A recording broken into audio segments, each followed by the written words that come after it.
How do stories of Stanford University and a bus stop on Lake Street inform Michael Romain's vision of the Austin community? Welcome to the Backstory Project. My name is McKinley Johnson, and I've been associated with Open Door for 15 years, and at that time I have directed 7 plays and written 4 of them.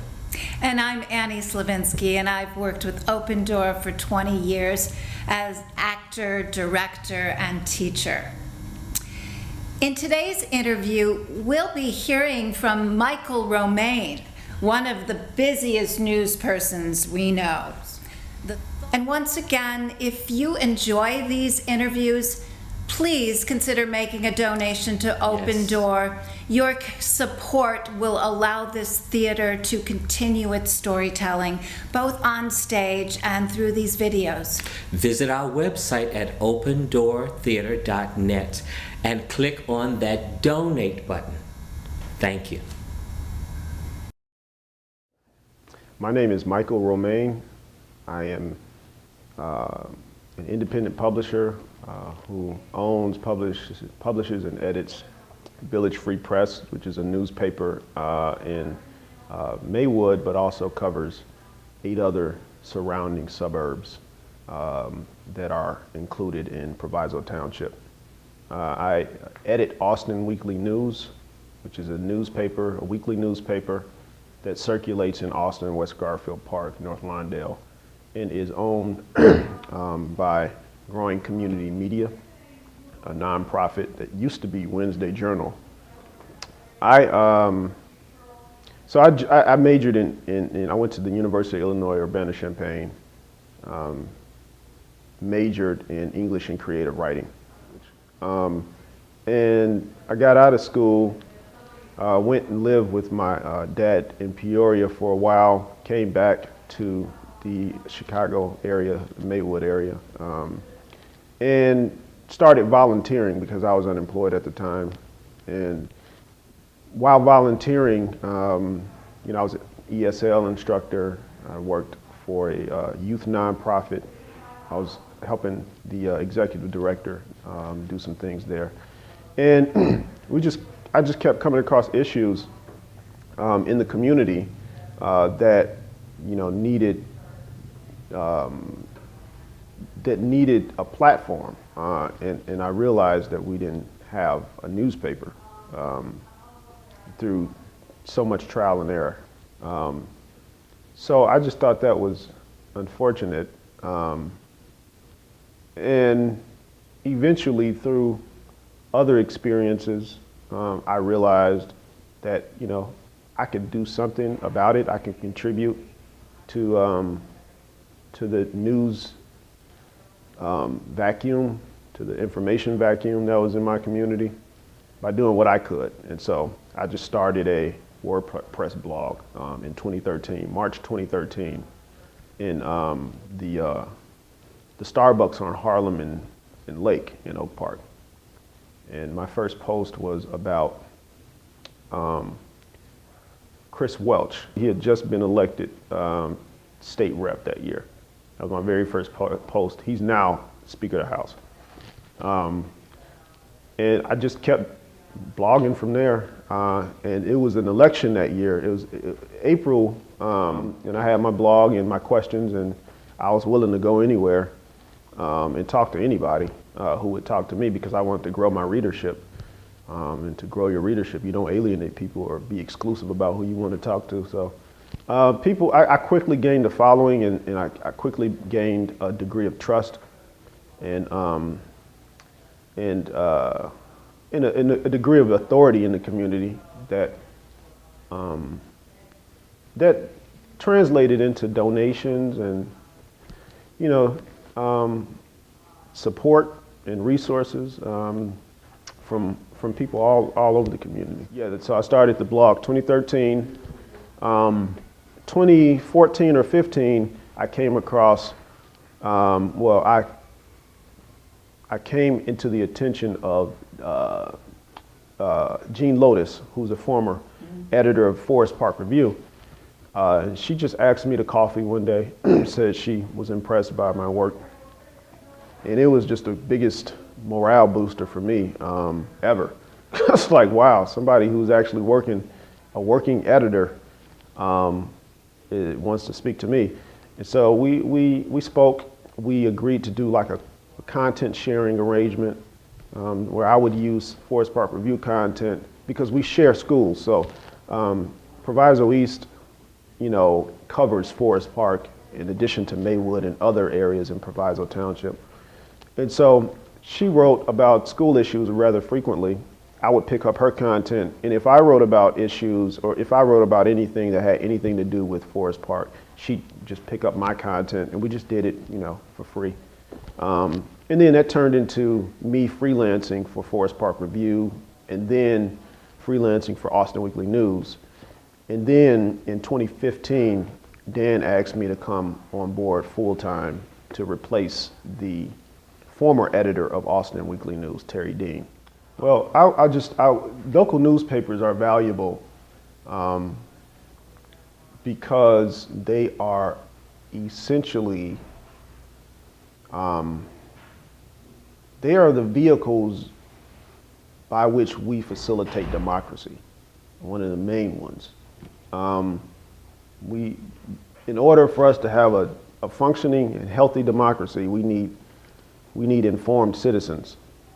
And we are seeing the effects of not having informed citizens in a democracy, especially a representative democracy like ours. And so when people aren't consuming local news, they're still consuming national news, CNN, MSNBC, Fox News, which often tends to be corporatized, and the impetus is not to create a sense of community and not to try to strengthen the fabric of community, to let you know what your neighbors are doing, across the street or down the block or across town. It's to engender division, because division and conflict sells. And so the profit motive news that is captured by the profit motive, and that tends to be large corporate news concerns, they are not conducive to telling you the reality about what's happening around you.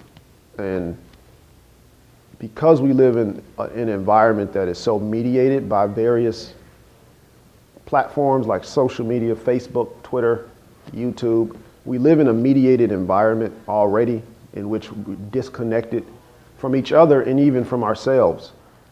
A lot of the stuff that happens in your local community has to do with stuff, real meat and potato, bread and butter issues that it's really hard to demagogue.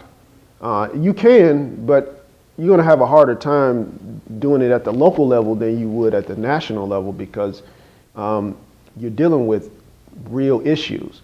And so I've covered, school board members and mayors, and you wouldn't know if they were Democratic or Republican. It's just where do they stand on this tax levy? And the tax levy is, do you want to fund police pensions or not? This is real, meat and potato stuff that is hard to spin into this partisanship that we see at the national level. So I think local newspapers are really, really important to grounding people in reality and to grounding people in a sense of place, which is also being lost.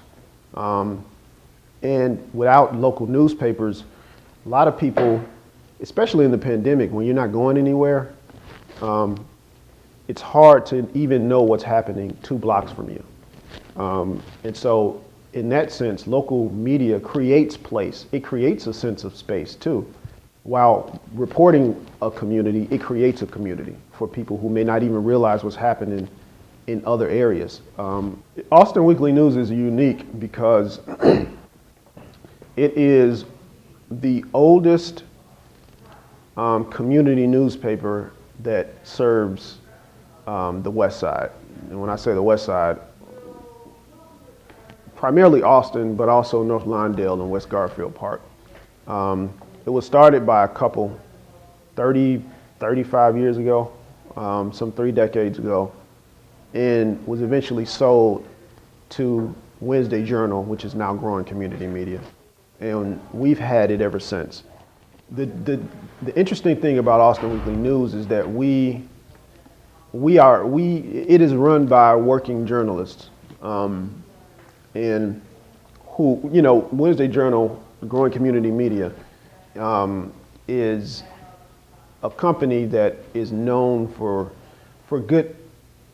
It's a sort of a breeding ground to train up young journalists who then go to other places. We have, photojournalists, Chandler West, who is Joe Biden's photo editor right now. And we got people who are now in at the New York Times and in other prestigious media organizations. They came through here. It's really good to have that type of talent and that type of news sense in Austin. And then we do our own original reporting. So we're basically the only print paper where you can find real solid original reporting about West Side issues.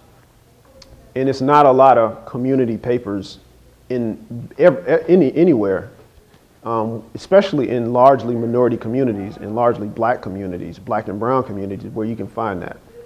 A lot of even existing community papers in black and brown communities. A lot of it is either national news. It's news about black people that's happening far away. Not as much original content, but with us, most of what we put out there is original content, and it's produced by full-time working journalists. And so the quality is different. And so the quality in our news, we collaborate with City Bureau, which is a nonprofit news lab based in the South Side. They do great work. We actually won a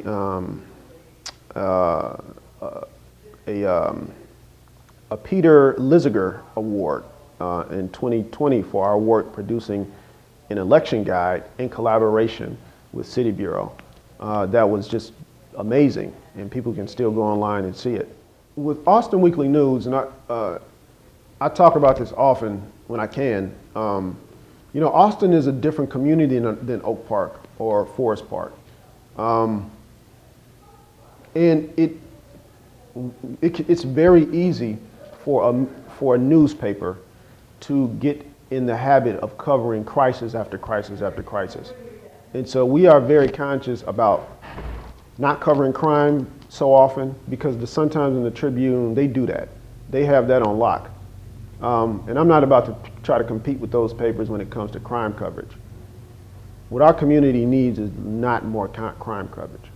Oftentimes, community members know about crime than newspapers or police combined. So you're not even going to compete with that organic knowledge. So that's not our job. And our job is not to always report on crisis. That can be very easy to do. And it can be easy to think that, this community is just in stasis. It's stuck in poverty. It's stuck in, in chaos. And that's not the community. That's not the sum of the community. There is that to a certain degree, but to another degree and to a much larger extent, there are really great people in Austin who are doing really great things despite some of the challenges. It's almost 100,000 people in Austin, and most of them are black and brown, and they are doing some incredible stuff. And so we do try to highlight the regular people who are doing stuff, whether they are involved in what they're doing through block clubs or just doing it individually. And so what we started doing, we've been doing for years. This was when Terry was the editor. We would send Loretta Ragsdale, former writer of ours, just out in the street, and we called it Street Beat. And she would just interview people she came across on the street about anything, just to get their opinion. And we'd feature it in the paper each week. When I came in I wanted to go a little bit deeper as opposed to wider. And so I rebranded that to what we call West Side Live now. And so West Side Lives is basically me or another reporter, it's typically me, talking to a West Side resident each week about anything they want. And so for instance, 2 days ago, a young lady called me up out of the blue because my office phone is routed to my cell phone. And so if somebody calls my office, I get it through my cell, and I pick up, and she's like, "Is this Austin Weekly News?" I say, "Yeah." And she says, my daughter is, she's on her way to, she got accepted into Stanford with a full scholarship. And I want people to know about it. And I was sitting at my computer doing something else, but I'm like, I need a West Side Lives piece this week, and I don't have anything. This is right on time. And so I just told her, is your daughter nearby? And she said, "Yeah, my daughter is right here." And so I just asked her to pass the phone to her daughter, and her daughter was telling me about, about going to college, about, her high school experience. And it's that type of thing, that type of, life that we like to that type of normality. It's both, and it's exceptional too. Those kids are legion on the West Side. I mean, there are a lot of kids on the West Side who are super bright and who are going to end up at some of the best colleges in the country, in the world, that you don't often see in the Sun-Times or the Tribune or on the TV news. And so we try to make it a point of profiling people who are both exceptional and normal at the same time. And it's a way of normalizing this place and offering a counter narrative to the dominant narrative that we often see in mainstream media. And so that's just our small way of trying to do that. There are lots of those. Wow. Geez. I tell this story, and it's not a happy story, but I tell it because it put me in a position to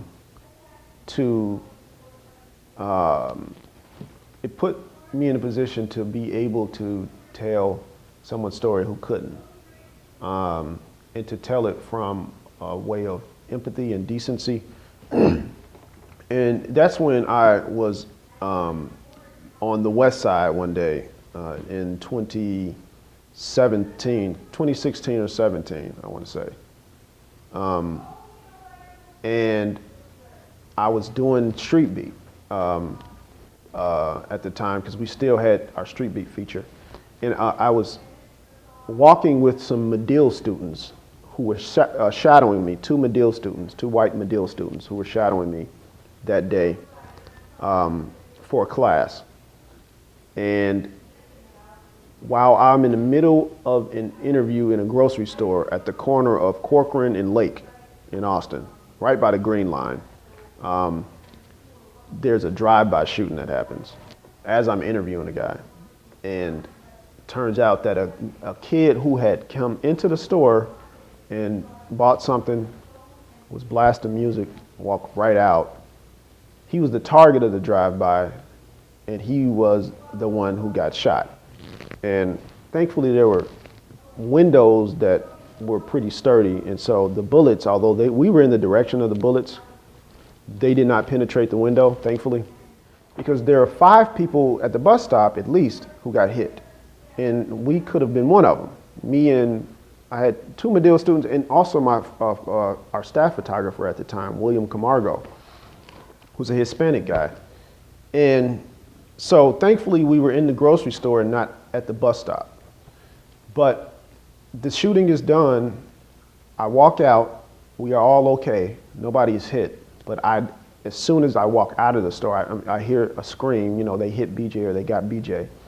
And I turn around, and immediately upon coming out of the store, I see the kid on the, gasping for air. Blood is, streaming from his mouth.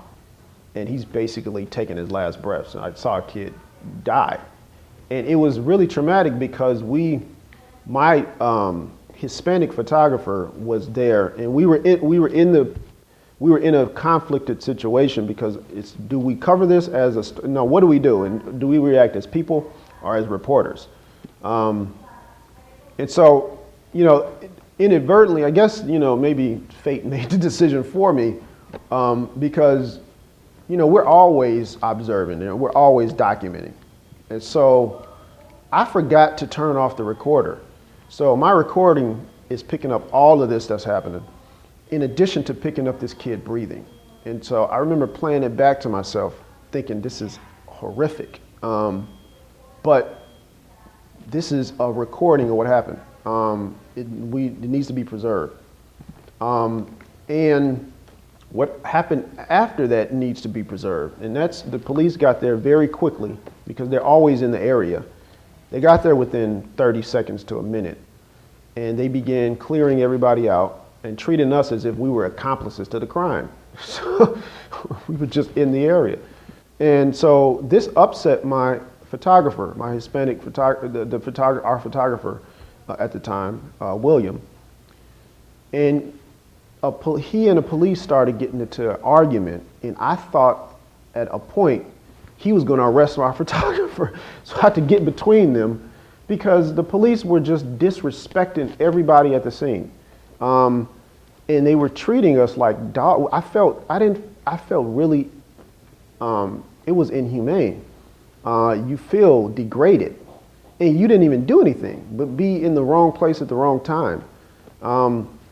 And so they herded us away from the area. I recall a fight that broke out between two men. I don't know why, and I was just, it was too traumatic to even process. I get back to the office in Oak Park, and everybody's just going crazy, like, wow, this is, are you okay? I'm sorry this happened to you. Don't go back there. It turned out there was a press conference happening at the same place where this kid who ultimately died had gotten shot.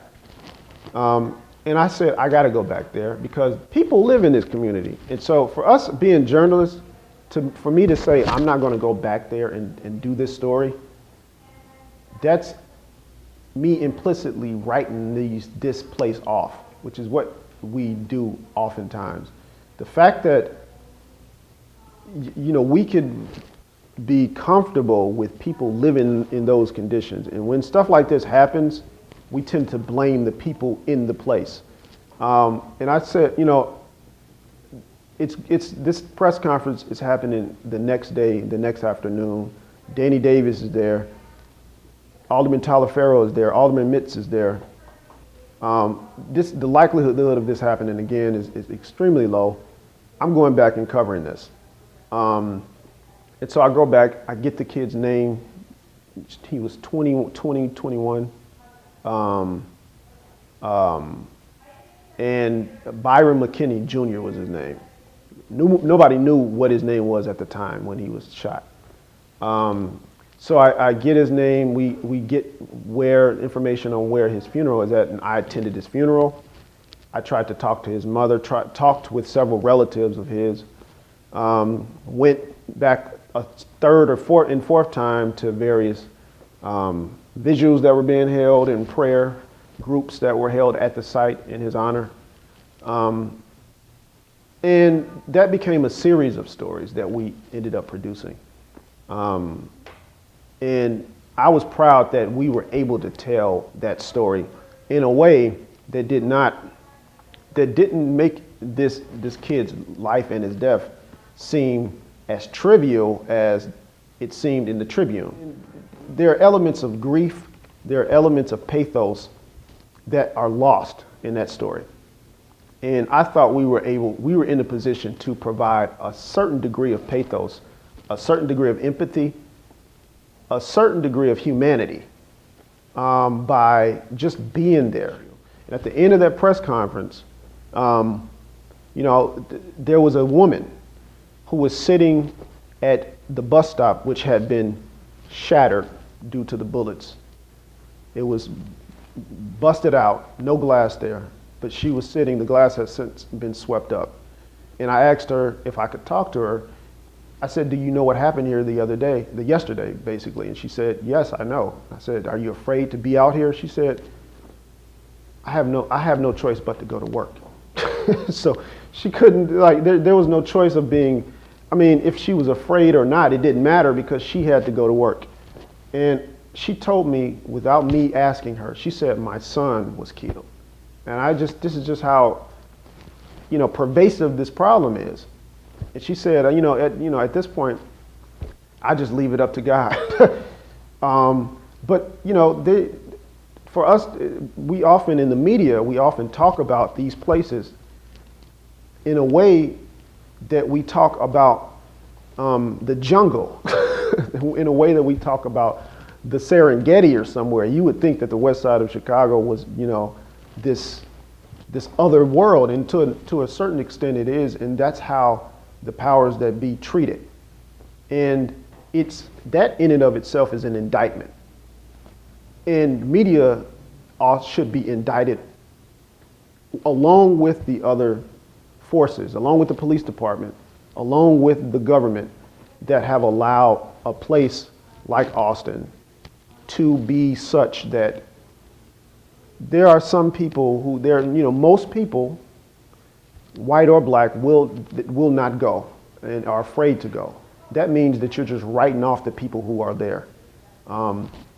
And so I was proud to actually be able to I experienced it, was able to report on the experience in a way that I hope would give some, would hope to give some degree of complexity and humanity to that experience and to the people who had to endure it. Yeah, what gets me coming to work every day is the freedom that I have with my time, the sense of purpose and mission that I have with what I do. It's sorely needed. It's critical. And, stories are what drive the world. Narrative is what powers whole economies. Okay.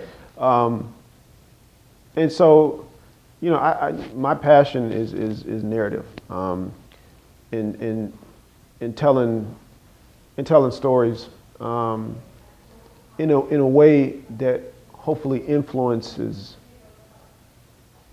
realities and causes people to think differently, to think more deeply about things, and to act in a way that is more effective, that is better, to do things that are right and not wrong, to do things that are more effective. That's what gets me up and coming into work.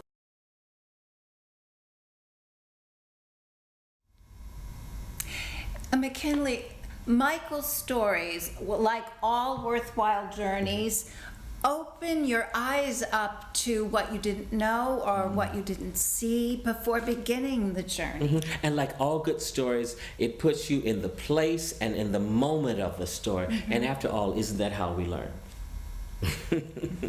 Thank you, Michael, for sharing your story. It was a journey worth taking. Michael's interview is the last of this set. Don't worry, we will be bringing more to you in the new year.